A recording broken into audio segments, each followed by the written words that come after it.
ஒரு சிறு குரங்கிடம் தொற்ற பலசாலி யார் தெரியுமா?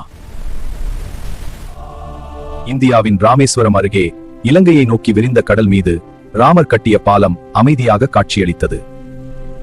அந்த இடத்தில் மகாபாரத வீரன் அர்ஜுனன் மிக கர்வத்துடன் நின்றான். ராமர் பாலம் கட்ட குரங்குகள் தேவையா? நான் இருந்தால் அம்புகளால் பாலம் கட்டியிருப்பேன் என்று அர்ஜுனன் ஏளனமாக கூறினான். அர்ஜுனனின் கர்வத்தை அழிக்க அனுமன் வயதான குரங்காக மாறி பாடம் புகட்ட எண்ணினார். அர்ஜுனன் தன் தெய்வீக வில்லால் அம்புகளை எய்தி கடலின் மீது ஒரு பாலம் கட்டினான். அனுமன் குரங்காக மாறி அந்த பாலத்தின் மீது ஏறி நடந்தார். அவரது எடை தாங்காமல் அம்பு பாலம் உடைந்து கடலில் சரிந்து விழுந்தது. அதைக் கண்ட அர்ஜுனன் அவமானம் தாங்காமல் தலையை குனிந்து அமைதியாக நின்றான்.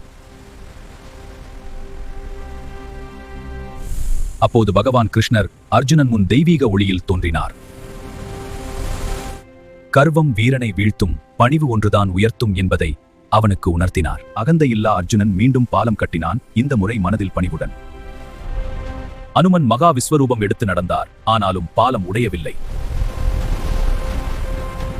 அகங்காரம் இருந்தால் தோல்வி உறுதி, பணிவுதான் உண்மையான பலம் என்பதை அர்ஜுனன் கற்றுக்கொண்டான். உங்களுக்கு இந்த வீடியோ பிடித்திருந்தால் சப்ஸ்கிரைப் மற்றும் ஷேர் செய்யுங்கள். உங்க பிடித்த கடவுளின் பெயரை கமெண்ட் செய்யவும்.